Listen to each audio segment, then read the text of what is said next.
Ian, hey, congratulations on Daughter. Thank you so much. I'm really, really excited that this movie is coming out.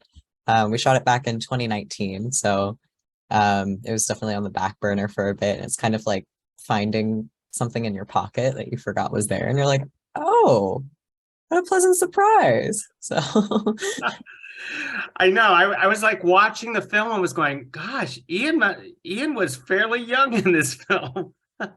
yeah, I was 18 and had a completely different haircut. And I think at that point I had been on T for maybe 6 months. And so now it's been almost 4 years. So yeah, I've grown up a bit. Most excellent. Well, tell us this. What initially attracted you to this project? So I befriended Corey Deshawn and Vivian Ngo um, back in 2019, and I met Corey through Vivian and read his writing and was a huge fan of his work. I just thought that he had a very unique voice that I don't see very often in Hollywood, so it was really refreshing. And he wanted to create something sort of inspired by Vivian and I's IRL dynamic. And there aren't a lot of opportunities for Vietnamese actors, and there aren't a lot of stories being told about specifically like biracial white and Vietnamese families like mine. So um, he created this, amazing, weird, creepy story that kind of was inspired by us in real life. And he asked us, like, what are some things that you want to do that you've never done before in your entire career? So we were able to share with him kind of um, like our deepest, darkest wishes. And one of mine was I want to play a character that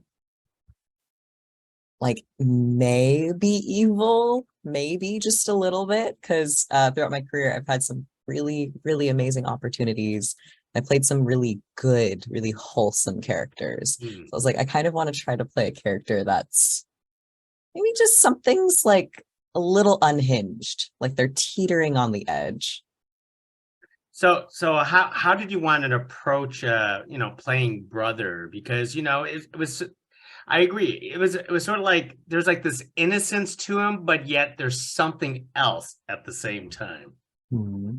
I I loved preparing for Brother because it was definitely one of the more challenging roles that I've played.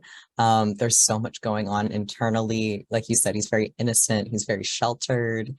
All he knows is within those walls of the house that he grew up in. And all he knows is that outside is very dangerous, and that anytime someone goes outside without proper protection, something very bad happens to them. So he's so like limited and restricted and repressed in a lot of ways, and you can see all of that just like bubbling up under the surface waiting to burst. And so he's a lot like I guess like a younger version of myself. I grew up very religious. My parents are both Mormon, and so I was pulling a lot of inspiration from my early childhood. And so that's why Brother can seem, he is young, but he can seem like very, very childlike, and very young, but also like really wise at the same time. So it's fun to play that character that just has like this like childlike wonder and joy and curiosity about the outside world, while also being like just like really repressed and almost in like a old man grandpa sort of way. So in a way, and not also in the way, is that this character very much almost represents you in terms of like the background, how he grows up, and being half Vietnamese, Mhm. in a sense. Yeah, absolutely. I actually made a joke on my TikTok last night, that this isn't the first time that I've played a boy who grew up in a cult, because Lev from The Last of Us Part 2 also has a similar storyline. And I was like, It's almost as if art imitates life. Now, I'm just curious. How I know there's a little bit of Vietnamese have spoken in this film. How much Vietnamese do you personally know? So this is something that I actually have been trying to learn in my adulthood. Duolingo has not seen me in a while. But I'm trying to learn the basics right now because my hope is to eventually be able to communicate with my Vietnamese side of the family. Both of my parents speak fluently. Me and my brother do not. And that's something that I've always been, a bit insecure about, feeling disconnected from my culture and feeling like there's a language barrier between me and half of my family. Now, let me get to the one of the best scenes. I mean, I could play this scene in my head and you already know what I'm talking about. Tell us the approach of that dancing play scene. That is terrific. Was that all natural? You guys choreographed that yourselves, right?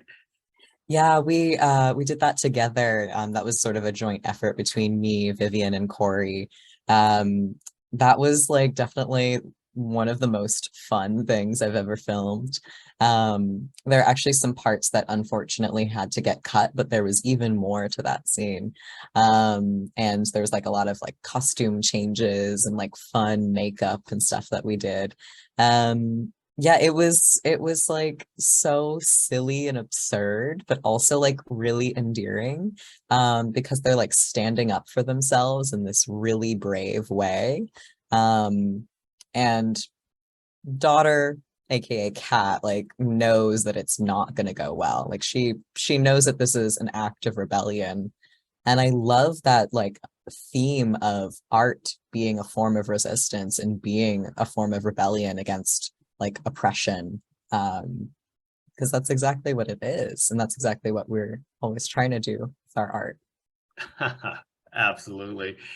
I have to ask because I met Casper in real life before, and sometimes it's funny. I can't tell whether he's like sarcastically being intimidating or he's really intimidating. Well, what is he like on set? Which he does. I actually I find that actors who are like playing more like serious and stoic or like evil kind of characters tend to be like really, really sweet people in person. Yeah, my impression of him is that he's like a really cool, kind, funny guy, and he's a father, and just seems like a family man. So yeah, it was really cool being able to get to know him and spend time together on set because yeah, we were filming that for I think a couple of weeks. I don't remember the exact timeline because it was so many years ago, but yeah, I'm grateful that we got to spend so much time together.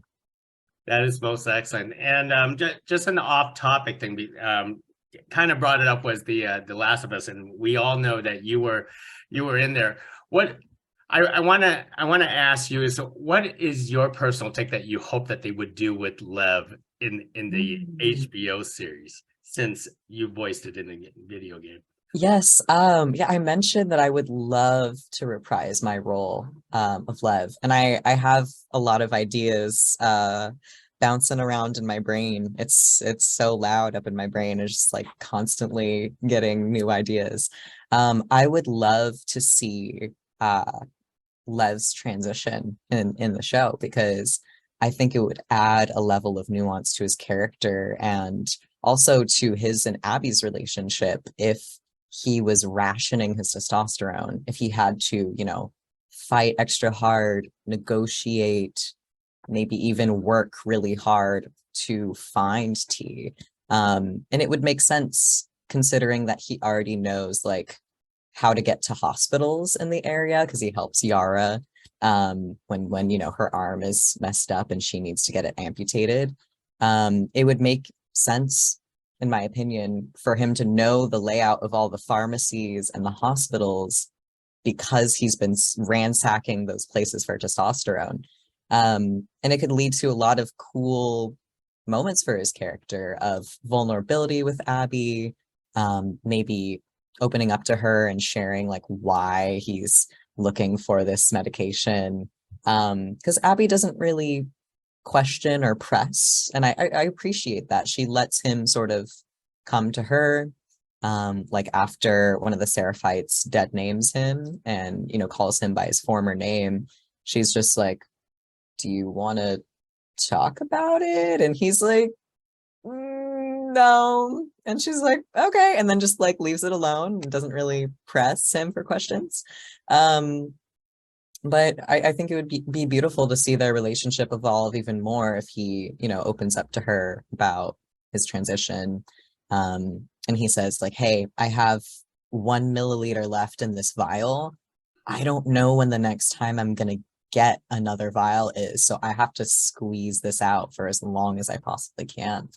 And I know for me, I don't, you know, I don't live in a post-apocalyptic zombie world, but there have been times for, you know, whatever reason, maybe the pharmacy just couldn't fill the prescription in time, or I was traveling where I kind of had to do that. I kind of had to ration out my tea, and it messes with your hormones, it messes with your mood, so you can get mood swings from that. I just think it would add a lot of like spice to Love's character, that he's already such a cool, complex character, but I think we could go even further with that.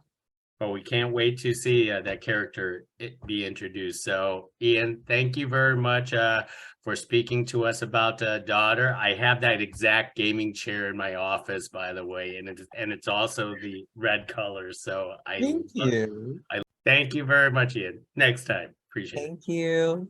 Bye.